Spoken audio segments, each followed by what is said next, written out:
Students, this is Abdul Manan here. Today we have a new topic, that is hybridization. Hybridization क्या है?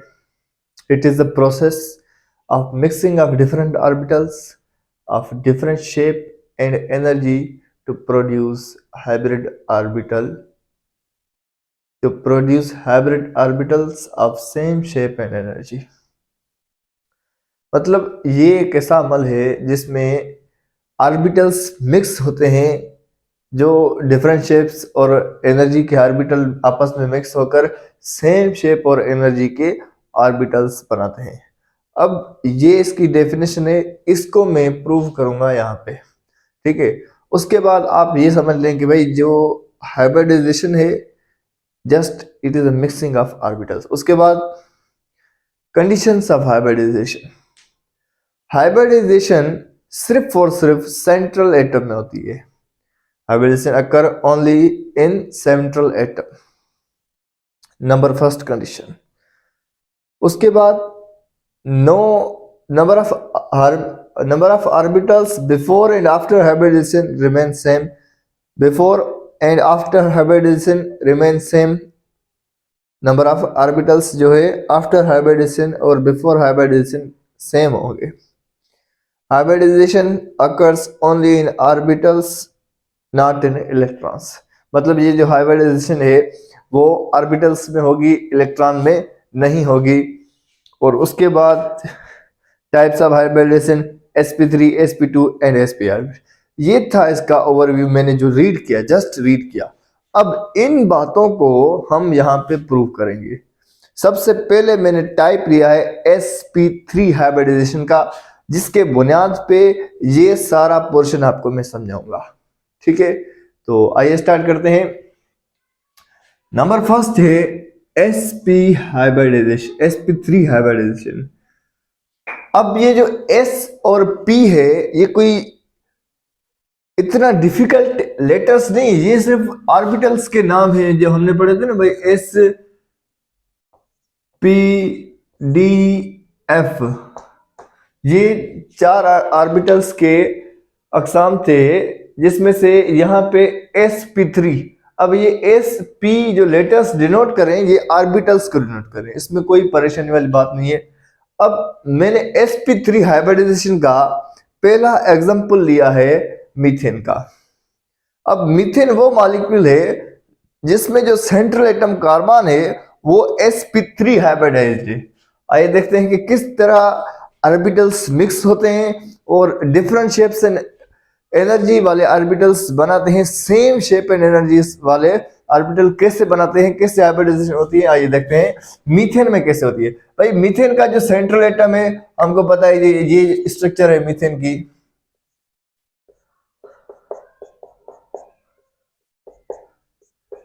अब इस structure में जो सेंट्रल एटम है वो है कार्बन। अब हमने पढ़ा कि भाई हाइब्रिडाइजेशन सिर्फ और सिर्फ सेंट्रल एटम में होती है। अब मीथेन का सेंट्रल एटम कार्बन। अब कार्बन की हम हाइब्रिडाइजेशन कैसे करेंगे? जैसे कि कार्बन का जो एटॉमिक नंबर है वो है 6, इसकी इलेक्ट्रॉनिक कॉन्फ़िगरेशन होगी 1s2 2s2 2px1 2py1, 2 4 और ये 6 इलेक्ट्रॉन इसके हमने इलेक्ट्रॉनिक कॉन्फ़िगरेशन में कर दिए।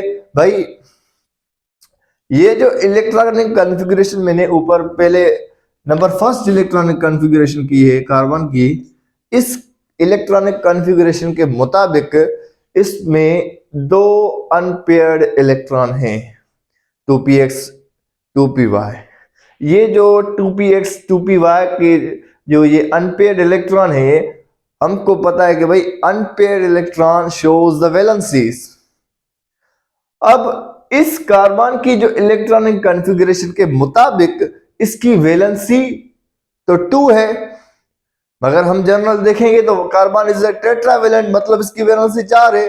तो फिर ये जो कार्बन की वैलेंसी 2 है तो ये क्या गलत है? नहीं भाई, गलत नहीं है। ये कार्बन की इलेक्ट्रॉनिक कॉन्फ़िगरेशन है ग्राउंड स्टेट में। अब ये जब इलेक्ट्रॉनिक कॉन्फ़िगरेशन एक्साइटेड स्टेट में करेंगे तो ये जो s वाला एक इलेक्ट्रॉन है ये एक्साइट होकर जंप करेगा 2pz में। वो किस तरह, number 2 electronic configuration excited state, ES मतलब excited state, GS ground state. 6 atom number का कार्बन 1s2 2s1, यहां पे 2s2 था, अब 2s1। अब ये जो 2s1 है ये कैसे हुआ भाई, जिसका जो एक इलेक्ट्रॉन है वो जंप कर गया 2pz में, 2pz में। अब जो इसमें अनपेयर्ड इलेक्ट्रॉन है वो है 4, 2s1 2px1 2py1 2pz1। ये 4 अनपेयर इलेक्ट्रॉन शो करते हैं कार्बन की वैलेंसी को।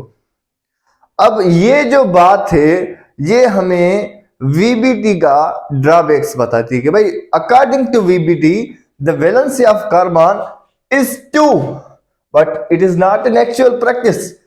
ये जो VBT वैलेंस बॉन्ड थ्योरी है उसका जो ड्रॉबैक है, उसका डीमेरिट मैंने नहीं पढ़ाया था कि भाई, क्योंकि ये आगे प्रूव होगा दूसरी थ्योरी में। अब उसका जो पहला ड्रॉबैक था, डीमेरिट था वैलेंस बॉन्ड थ्योरी का, वो ये था कि उसने बोरान, कार्बन और बेरिलियम की वैलेंसीज डिस्क्राइब नहीं की थी।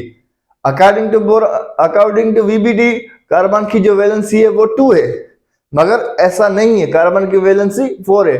अब इस VBT के ड्रॉबैक्स को ओवरकम किया था हाइब्रिडाइजेशन की थ्योरी ने।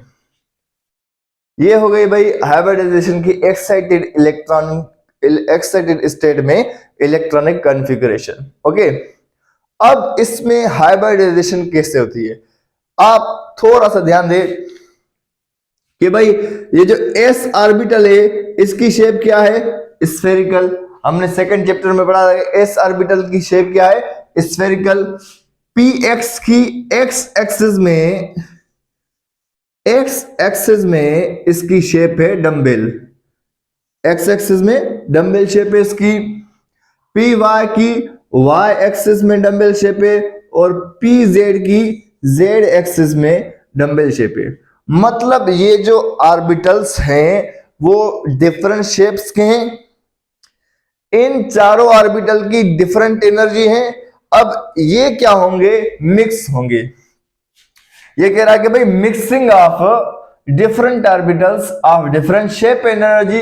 अब ये डिफरेंट ऑर्बिटल है, शेप भी डिफरेंट है, एनर्जी भी डिफरेंट है। अब ये ऑर्बिटल्स मिक्स होंगे, इस मिक्स होने वाले प्रोसेस को हम कहते हैं हाइब्रिडाइजेशन। अब ये एक s का 3 p के ऑर्बिटल्स मिक्स होंगे तो 4 हाइब्रिड ऑर्बिटल बनाएंगे। ये 1 2 3 4, ये 4 एटॉमिक ऑर्बिटल मिलकर 4 हाइब्रिड ऑर्बिटल बनाएंगे। मतलब before and after the hybridization number of orbitals remain same. The second number condition is the number of orbitals before and after hybridization remain same. ये second condition prove हो गई। First condition क्या थी, hybridization occur only in central atom. ये मैंने बताया कि भाई ये सेंट्रल एटम कार्बन है उसमें हाइब्रिडाइजेशन करें। फर्स्ट कंडीशन और सेकंड कंडीशन दोनों प्रूव हो गई। उसके बाद क्या है, hybridization occur only in orbitals not in electrons। मैंने इन इलेक्ट्रॉन की हाइब्रिडाइजेशन नहीं की, मैंने हाइब्रिड और एटॉमिक ऑर्बिटल्स की बात की। मतलब इलेक्ट्रॉन में हाइब्रिडाइजेशन नहीं होती, ऑर्बिटल्स में होती है। अब एक बात रह गई जो अभी भी हमको प्रूव करनी है भाई, mixing of different orbitals of different shape and energy तो हो गया, पर to produce hybrid orbitals of same shape and energy. अब ये चारों डिफरेंट ऑर्बिटल्स प्रोड्यूस करेंगे हाइब्रिड ऑर्बिटल्स। इन ऑर्बिटल्स को हम कहेंगे एटॉमिक ऑर्बिटल्स, एटॉमिक ऑर्बिटल्स।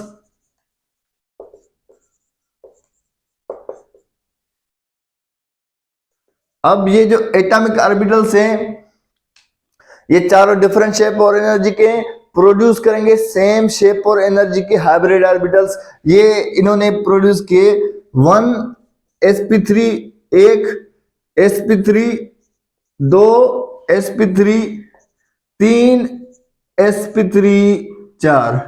ये 4 एटॉमिक ऑर्बिटल मिक्स हुए, 4 हाइब्रिड ऑर्बिटल बने ऑफ सेम शेप। इसकी भी सेम शेप है, इसकी भी सेम शेप है, इसकी भी। मुझको लिखने में थोड़ा ऊपर नीचे हो गया होगा, मगर ये सेम शेप और एनर्जी के, ये भी sp3 है, ये भी sp3 है, ये भी sp3 है, ये भी sp3 है। अब हमको डेफिनेशन समझ में आई कि भाई mixing of different orbitals of different shape and energy to produce the hybrid orbitals of same shape and energy. अब ये 4 हाइब्रिड ऑर्बिटल्स बन गए, ठीक है। उसके बाद जो sp3 हाइब्रिडाइज्ड मॉलिक्यूल होते हैं, जैसे कि यहाँ पे मीथेन है, उसके क्या क्या कैरेक्टर्स होते हैं भाई। sp3 हाइब्रिडाइजेशन जिसमें भी होगी उसकी शेप होगी क्या, टेट्राहेड्रल, उसमें एंगल होगी 109.28 डिग्री, उसका जो रेशो होगा 1:3, मतलब 1:3। एक होगा एस ऑर्बिटल, एक रेशो होगा एक ऑर्बिटल एस ऑर्बिटल्स का, और 3 होंगे पी ऑर्बिटल्स के, क्योंकि हमने बताया कि भाई sp3 मतलब एक एस का 3 पी के। कैरेक्टर्स क्या होंगे, ये जो हाइब्रिड ऑर्बिटल्स है इसमें 25% एस का कैरेक्टर होगा, 75% पी का कैरेक्टर होगा। अब यहां पे एक और बात है, अब ये जो हाइब्रिड ऑर्बिटल्स हैं ये हमको पता है कि भाई सेंट्रल एटम के हैं। कौन से एटम के हैं, सेंट्रल एटम। अब मीथेन में सेंट्रल एटम कौन सा, कार्बन। अब ये जो कार्बन है इसके पास ये एक हाइब्रिड ऑर्बिटल, ये जो छोटा सा लोब है ना, इसमें 2 लोब होते हैं, एक बड़ा लोब एक छोटा लोब। अब जब हम स्ट्रक्चर में लिखते हैं तो छोटा लोब हम थोड़ा कम ही मतलब नहीं जाहिर करते।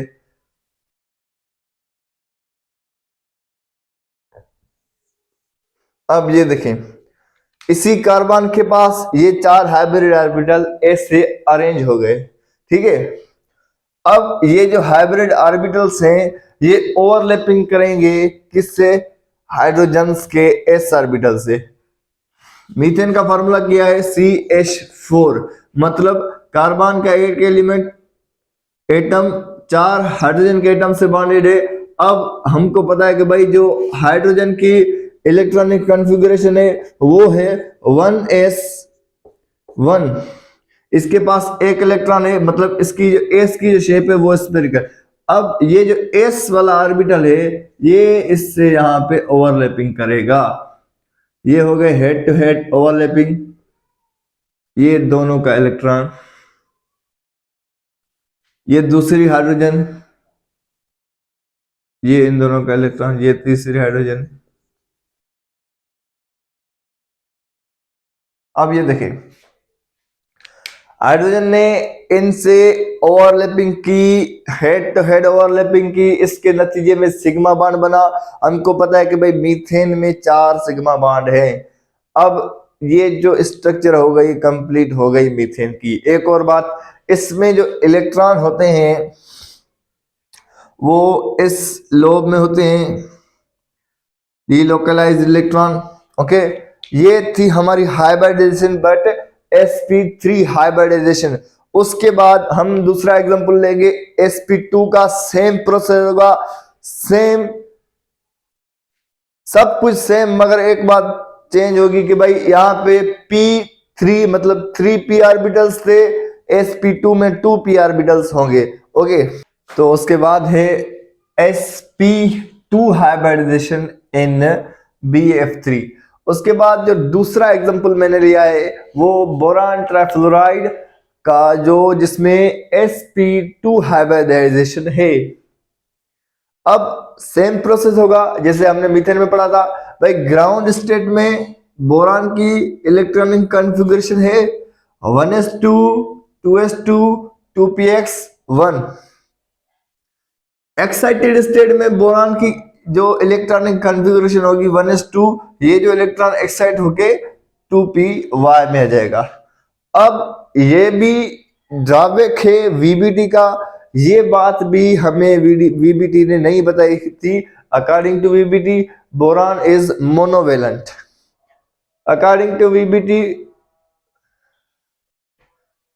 अजान मिले 1 मिनट भी हो। तो अकॉर्डिंग टू वीबीटी जो बोरान है वो मोनोवेलेंट है, मतलब इसकी वैलेंसी एक है क्योंकि इसके पास एक ही अनपेयर्ड इलेक्ट्रॉन है। ये वीबीटी का ड्रॉबैक था कि उसने बोरान की कार्बन की इलेक्ट्रॉनिक कॉन्फ़िगरेशन सही तरीके से बयान नहीं की थी, और बेरिलियम भी है उसके साथ। अब ये जो एक्साइटेड स्टेट में आएगा, मतलब ये जो इलेक्ट्रॉन है ये जंप करके p2y में जाएगा, 2py में जाएगा। अब इसकी वैलेंसी होगी 3, 1 2 3 अनपेयर्ड इलेक्ट्रॉन, मतलब 3 इसकी वैलेंसी है। अब ये देखो कि भाई s spherical shape, p dumbbell axes change है दोनों की। अब ये स्फेरिकल डम्बल, वाई डम्बल, ये जो तीनों हैं ये तीनों डिफरेंट शेप एंड एनर्जी के ऑर्बिटल्स हैं। इसमें भी हाइब्रिडाइजेशन होगी तो सेम शेप एंड एनर्जी के हाइब्रिड ऑर्बिटल बनेगी, ठीक उसी तरह जिस तरह हमने मीथेन में बनाया। भाई ये एस इसमें मिक्स होंगे ये तीनों, तो हमको sp2 जैसे 3 हाइब्रिड ऑर्बिटल मिलेंगे। अब ये जो 3 हाइब्रिड ऑर्बिटल हैं वो बोरान में कुछ इस तरह से अरेंज होंगे कि भाई बोरान सेंट्रल एटम होगा, इसमें ये जो स्मॉल लोब है, हम फिर से मैं कहता हूं कि इसको शो नहीं करते स्ट्रक्चर में, बस जरा सा ऐसे डिनोट करते हैं। ये BF3 हो गया भाई, इससे ये p ऑर्बिटल जो लास्ट शेल में इलेक्ट्रॉन होता है ये अपना ये फ्लोरीन का, उसका वो इलेक्ट्रॉन कॉन्फ़िगरेशन के मुताबिक उसका जो लास्ट शेल इलेक्ट्रॉन होता है वो p सब शेल में होता है। अब ये p और ये हाइब्रिड ऑर्बिटल आपस में ओवरलैप करके सिग्मा बॉन्ड बनाएंगे। ये स्ट्रक्चर हो गई बोरान ट्राइफ्लोराइड की। अब जो मॉलिक्यूल्स जिसमें sp2 हाइब्रिडाइजेशन होगी उसमें क्या क्या खुसूसियात होंगी, उसकी जो शेप होगी वो ट्राइगोनल प्लेनर होगी। ये आपको याद करना है, the molecule which has the sp2 hybridization is of trigonal planar shape। Angle 120 degree होगी, रेशो 1.1:2 होगा, मतलब एक एस का 2 पी के करेक्टर्स हो गए। इसके जो करेक्टरिस्टिक्स हैं, अब ये जो हाइब्रिड ऑर्बिटल बना ना भाई मिक्स होके, तो इस हाइब्रिड ऑर्बिटल में जो sp2 हाइब्रिड ऑर्बिटल बना ये मिक्स होकर, अब इसमें 33.33 कैरेक्टर्स होंगे एस के, 33.33% और 66.66% कैरेक्टरिस्टिक होंगे p ऑर्बिटल के। इसमें ये जो आफ्टर हाइब्रिडाइजेशन हाइब्रिड ऑर्बिटल बना, इसमें 33.33 कैरेक्टर्स होंगे एस के और 66.66 कैरेक्टर होंगे p के। उसी तरह एक और एग्जांपल है sp हाइब्रिडाइजेशन का, वो है beryllium BeCl2 beryllium dichloride. Same process है इन BeCl2। अब बेरिलियम डाइक्लोराइड ठीक उसी तरह हम बेरिलियम की कॉन्फ़िगरेशन करेंगे भाई, 1s2 2s2। अब हमको पता है कि भाई एस ऑर्बिटल में 2 इलेक्ट्रॉन आते हैं, इसके 2 इलेक्ट्रॉन पूरे हैं एस ऑर्बिटल में, तो क्या ये एक नोबल गैस है? ये नोबल गैस नहीं है। हमें ये बताया गया कि बेरिलियम नोबल गैस नहीं है, मगर इसकी इलेक्ट्रॉनिक कॉन्फ़िगरेशन के मुताबिक इसके लास्ट शेल में ये जो इलेक्ट्रॉन्स हैं वो 2 इलेक्ट्रॉन्स हैं, ये तो नोबल गैस होनी चाहिए। मगर ये भी ड्रॉबैक है वीबीटी का, इसकी जो ये स्टेट है ये ग्राउंड स्टेट में इलेक्ट्रॉनिक कॉन्फ़िगरेशन है।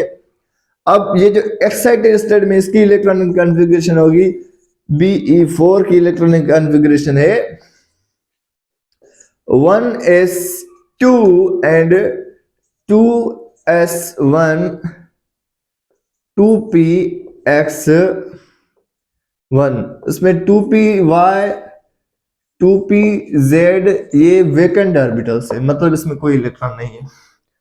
अब ये देखें, अब जब ये एक्साइटेड स्टेट में आ गया तो इसके पास एक अनपेयर्ड इलेक्ट्रॉन है, एक ये है एक ये है, मतलब दो अनपेयर्ड इलेक्ट्रॉन।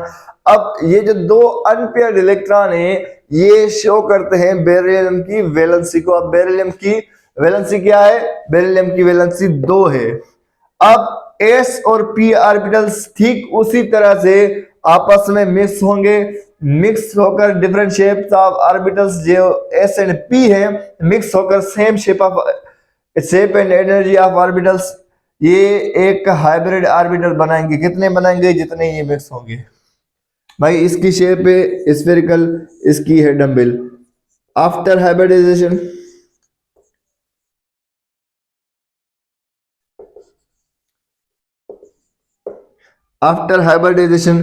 ये दो इस तरह से sp हाइब्रिड ऑर्बिटल बनाएंगे। ये बात है कि भाई जितने मिक्स हुए उतने ही बनेंगे, एक भी ऊपर नीचे नहीं बनेगा। अब ये जो बेरिलियम है ये कुछ इस तरह से लीनियरली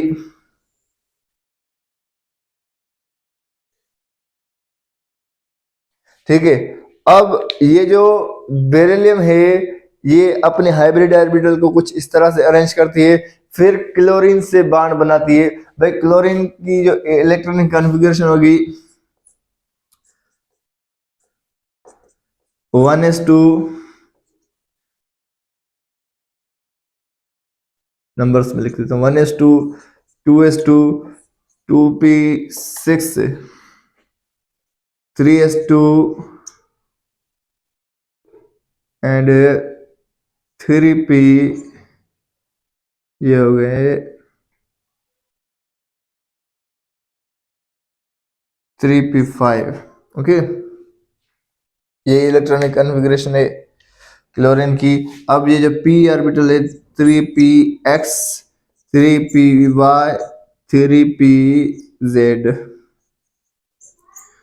दो इलेक्ट्रॉन इसमें, दो इलेक्ट्रॉन इसमें, दो एक इलेक्ट्रॉन इसमें। ये इलेक्ट्रॉनिक कॉन्फ़िगरेशन है। इसके एटॉमिक नंबर 17 है। ये 2 2 4 4 और 6 10 10 12 12 और 5 17 इलेक्ट्रॉन है इसके पास। 17 इलेक्ट्रॉन मतलब 17 जो इलेक्ट्रॉन इसका एटॉमिक नंबर शो करता है इलेक्ट्रॉन्स को। ये px में 2 इलेक्ट्रॉन, py में 2 इलेक्ट्रॉन, pz में 2 इलेक्ट्रॉन। अब इसके पास जो pz ऑर्बिटल है उसमें एक इलेक्ट्रॉन है, मतलब ये बॉन्ड बनाएगी, ये ओवरलैप होगा pz ऑर्बिटल्स इससे, जिसमें ये सिंगल इलेक्ट्रॉन है ये इस हाइब्रिड ऑर्बिटल से ओवरलैप करके एक बॉन्ड बनेगा जिसको हम सिग्मा बॉन्ड का नाम देते हैं। ये कुछ इस तरह से बनेगा।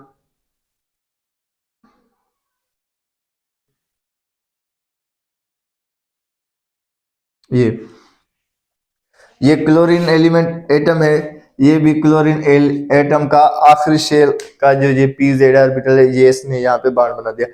अब इस जो भी मॉलिक्यूल्स जिसमें sp हाइब्रिडाइजेशन होगी उसके कैरेक्टर्स क्या होंगे? उसके जो पहले सबसे पहले जो शेप है उसमें शेप होगी क्या? Linear shape. आप ये खुद देख रहे हैं कि इसकी शेप क्या है? Linear shape, linear shape. उसके बाद उसकी एंगल होगी, लीनियर एंगल होती है 180। उसके बाद जो इसमें रेशो होगा 1:1 होगा, रेशो होगा 1:1। कैरेक्टरिस्टिक्स होंगे 50% S character, 50% S characters and 50% P characters, क्योंकि यहाँ पे एक एस है एक पी है। अब ये था totally sp3 sp2 sp hybridisation. उसके बाद हमको कैसे पता चले कि भाई ये मैंने मॉलिक्यूल लिखा, फॉर एग्जांपल मैंने NH3 लिखा, SO2 लिखा, कोई भी मॉलिक्यूल लिख लूं, इस मॉलिक्यूल की हाइब्रिडाइजेशन क्या है, आइदर ये sp2 है, sp3 है, sp है। ये जो हाइब्रिडाइजेशन किसी भी मॉलिक्यूल की मालूम करने के लिए एक फार्मूला है, एक इन्होंने फार्मूला जनरेट किया है जिसके हिसाब से हम कोई भी मॉलिक्यूल है उसकी हाइब्रिडाइजेशन मालूम कर सकते हैं कि इसकी हाइब्रिडाइजेशन क्या है। Okay, let's start a new formula. तो ये है हमारे पास एक फार्मूला जिससे हम हाइब्रिडाइजेशन फाइंड कर सकते हैं कि भाई किस मॉलिक्यूल में कौन सी हाइब्रिडाइजेशन है। वो फार्मूला है HO is equal to hybrid orbital is equal to V plus M minus C plus A upon 2। अब VMCA का मतलब क्या है? V मतलब valence electron in central atom, V बोले तो valence electron in central atom, M बोले तो मोनोवेलेंट, मोनोवेलेंट जो भी होते हैं किसी भी मॉलिक्यूल में, monovalent hydrogen, fluorine, chlorine, bromine and iodine, ये मोनोवेलेंट थे। C केटाइन पॉजिटिव चार्ज, किसी भी मॉलिक्यूल में positive charge, for example NH4 positive होगा, वो जो केटाइन होगा वो यहाँ पे हम केटाइन से डिनोट करेंगे। एनाइन मतलब नेगेटिव चार्ज। अब ये इसके फुल फॉर्म्स थे VMCA। अब कोई भी हम मॉलिक्यूल लेते हैं उसकी हाइब्रिडाइजेशन फाइंड करते हैं कि भाई कैसे फाइंड करनी है। फॉर एग्जांपल अब एक नॉन मॉलिक्यूल है H2O, हम सब इसको जानते हैं, ये कौन है? हमारा जीवन साथी है, वाटर। वाटर बोले तो पानी। अब हमको कैसे पता चले कि भाई वाटर के पास जो सेंट्रल एटम ऑक्सीजन है इसमें कौन सी हाइब्रिडाइजेशन है? आइदर ये sp2 है, sp3 है या sp4 हाइब्रिडाइजेशन है। ये हम पता लगाएंगे इसी फार्मूले के मुताबिक। आइए देखते हैं भाई। अब ये जो V है, सेंट्रल एटम कौन सा है भाई? इसमें सेंट्रल एटम है ऑक्सीजन। अब ऑक्सीजन की वैलेंसी क्या है? ऑक्सीजन कौन से ग्रुप का एलिमेंट है? 6 ग्रुप का एलिमेंट है। जो जिस ग्रुप का एलिमेंट होगा, मतलब ये ऑक्सीजन 6 ग्रुप का एलिमेंट है, तो इसके पास लास्ट शेल में 6 इलेक्ट्रॉन होंगे। अब प्लस पहली साइन हो गई पूरी भाई। V मतलब number of valence electron in the central atom. Oxygen में वैलेंस इलेक्ट्रॉन कितने? 6। उसके बाद मोनोवेलेंट। अब मोनोवेलेंट क्या होता है? मोनोवेलेंट वो होते हैं जिसकी वैलेंसी 1 हो। मोनो मतलब एक। अब वैलेंसी 1 वाले कौन से एलिमेंट है भाई? हाइड्रोजन है पहले ग्रुप का, हाइड्रोजन है। उसके बाद मेटल्स हैं फर्स्ट ग्रुप के, उसके भी वैलेंसी 1 है। उसके बाद जो 7th ग्रुप है उसकी भी वैलेंसी 1 है, मतलब fluorine, chlorine, bromine and iodine, astatine, astatine radioactive. अब ये मोनोवेलेंट वाटर में कितने हैं? 2, एक हाइड्रोजन जी, एक हाइड्रोजन जी। तो हम यहाँ पे लिखेंगे 2। कितने लिखेंगे? 2 लिखेंगे। अब इसमें ना कोई केटाइन नजर आ रहा है ना कोई एनाइन नजर आ रहा है, तो इसको हम लीव करेंगे और अपान में देंगे 2। अब ये बात हो गई क्लियर कि भाई 6 प्लस 2 इज इक्वल टू 8 और 8 अपॉन 2 इज इक्वल टू 4, मगर ये आंसर आ गया 4। अब 4 से हमें कैसे पता चले कि भाई कौन सी हाइब्रिडाइजेशन है? अब ये देखें, ये 3 हाइब्रिडाइजेशन के टाइप पड़े थे, sp3, sp2, sp हाइब्रिडाइजेशन। अब 1 और 3 4, 1 और 2 3, 1 और 1 2। अब जिस मॉलिक्यूल का आंसर 4 आएगा उसको हम समझ जाएंगे कि उसका हाइब्रिडाइजेशन क्या है? sp3 है। तो हम बताएंगे कि भाई जो वाटर में हाइब्रिडाइजेशन है वो sp3 हाइब्रिडाइजेशन है, क्योंकि एक s का 3p के हाइब्रिड ऑर्बिटल्स मौजूद हैं इसमें। ये फार्मूला था हाइब्रिडाइजेशन को मालूम करने का। ये था हमारा पूरा का पूरा हाइब्रिडाइजेशन के बारे में डिस्कस। sp3 क्या है, sp2 क्या है, sp क्या है, उसके बाद ये फार्मूला क्या है हाइब्रिडाइजेशन को मालूम करें। This is the complete discussion of the hybridization. So we will start the next topics in the next video. Thank you very much.